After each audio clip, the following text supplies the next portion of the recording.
Now, before all of these things could have gone proper, God had to create a new revelations for the earth. Some people divided into the Old and the New Testament. Well, I said, well, how can you divide it into the Old and New Testament? What part should you start the New, and where should you start the Old Testament? Because there was a part when Noah was born into the world by a creation by God. And before the flood of Noah, it tells you in Genesis chapter 6 that the angels did bear children unto the daughters of men. So, if we proclaim this to be the New Testament, and at that point in Genesis chapter 7, God destroyed the earth with a flood, gave it a makeover in a due process where he would have to bring Jesus back here and create and perform these miracles through the blood of Jesus Christ at that point. See what I'm talking about?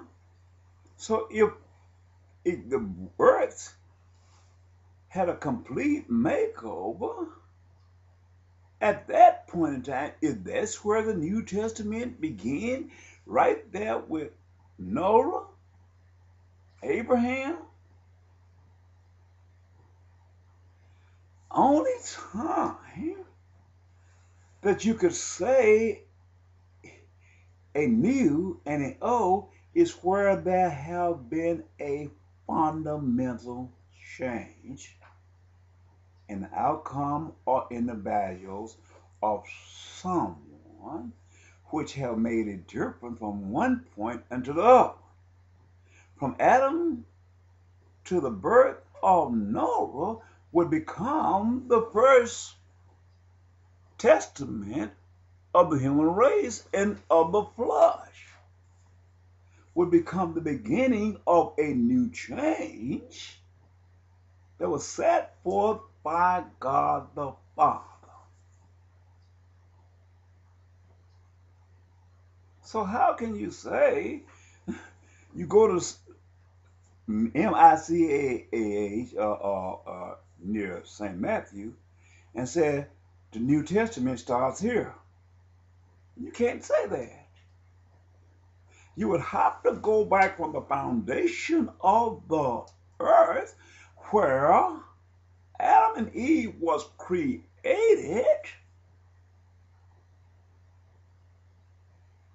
and brought forth to the flood of Noah, where everything was exterminated, and the beginning of the new human era began there, but yet we still live under the covenant and the laws that God set forth from the foundation of the earth with Adam and Eve. But the change in the Euphrates River, Tigris River, Persian Gulf, the rivers that went out of Ethiopia, which became the Red Sea, where the first man was created.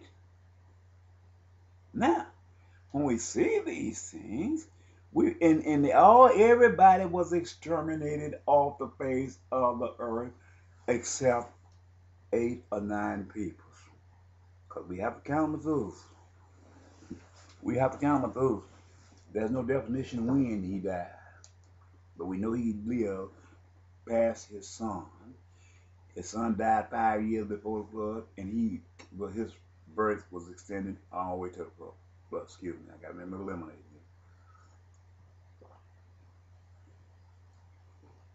Now, we can't say when it was killed down to 8 people. The race of the human race was almost shut off.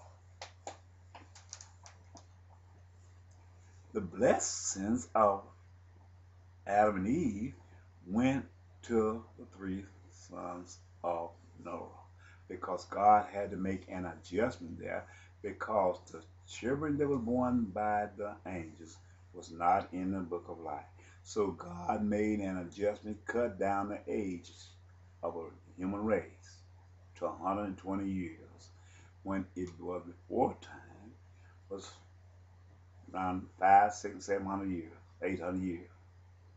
Different there to enact account for those seeds, which was caused by the fallen angels.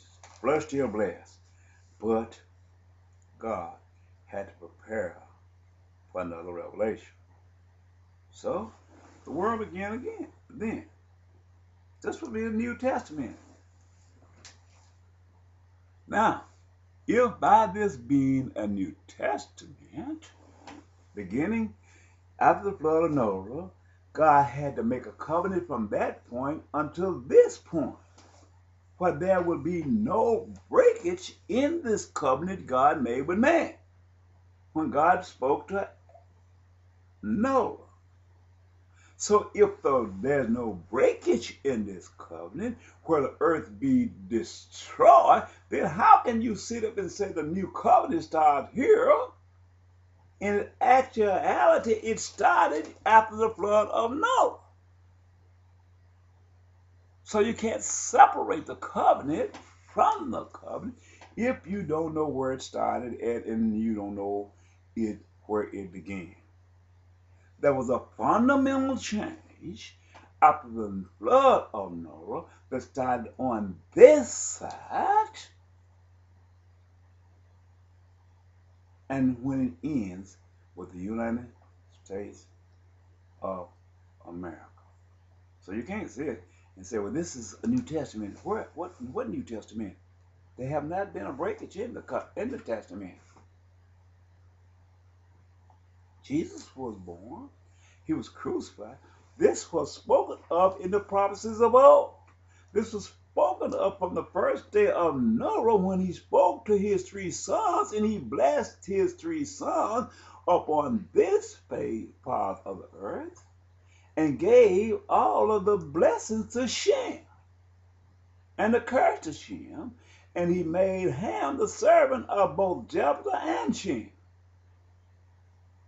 There have never been a breakage in this covenant.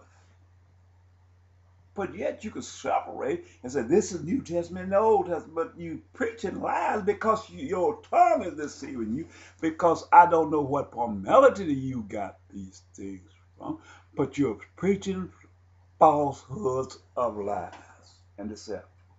You plague the audience of the world with a bunch of books, this book, that book, to confuse the mind of the people, and you got people so ignorant they follow these things. Well, what is this and what is that? Well, listen to what the word is saying. Do you not have the wisdom of your own to research these things? Are you all have to be led by the hands as little children, that you perceive not what you hear and understand not what you perceive, not what you see, and understand not what you hear? Are you that blind? Are you so blind in your confusing ways that you confuse yourself by creating a mental delusion, fighting one against the other, and at the same time, we're living in a house on sinking sand? How can you continue to go on and do these things? This is what I'm talking about. As I say, I am speaking to the word. He's told me in Jeremiah chapter 53, tell the peoples, thus saith the Lord. These are not my words. They never was my word. They're coming from the God who created and made everything. This is where the origin of the seed began. Excuse me.